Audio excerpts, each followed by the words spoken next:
America's working men and women, journalist Batia Ungar-Sargon. Batia, great to have you on the show. You said this on Bill Maher's show, got a lot of attention. Here's what it was.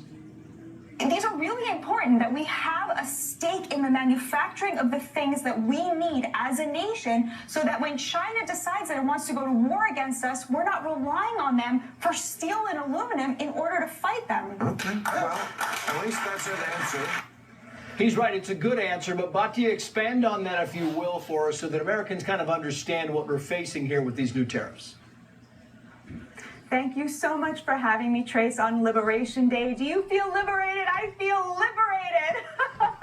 I think these tariffs are incredible. They do so much for this country. First of all, there's the issue of national security. How can you be a sovereign nation if you are relying on your greatest enemy for pharmaceuticals, for steel, for aluminum, for lumber, for the very ships that you will need to fight them, right? It's absurd. Obviously, we need to have a base in manufacturing for our national security, but it goes so much deeper than that, Trace. We have already seen this president use these tariffs to get Mexico to control its southern border.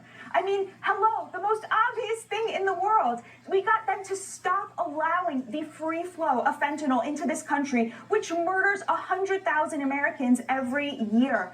But most importantly, Trace, this president is waging class warfare on behalf of the American working class. These are the very people who have been abused and fleeced and humiliated and destroyed by an international economic order in which the American middle class is asked to bear the burden of the global elites who have gotten rich off of all of this free trade at our expense. You know, if tariffs are so terrible, how come all of these countries have tariffs on us? It's utterly, utterly absurd. What Trump is doing is reversing the trend in which we took a country built on a stable middle class, built on manufacturing, and we destroyed it with an upward funnel of wealth to the elites. And Trace, this is why Wall Street is going crazy. Wall Street is trying to short President Trump's agenda because they cannot stand that he has taken the spigot, which was turning up to the elites, and pointed it back down to the hardest working Americans, the backbone of this country.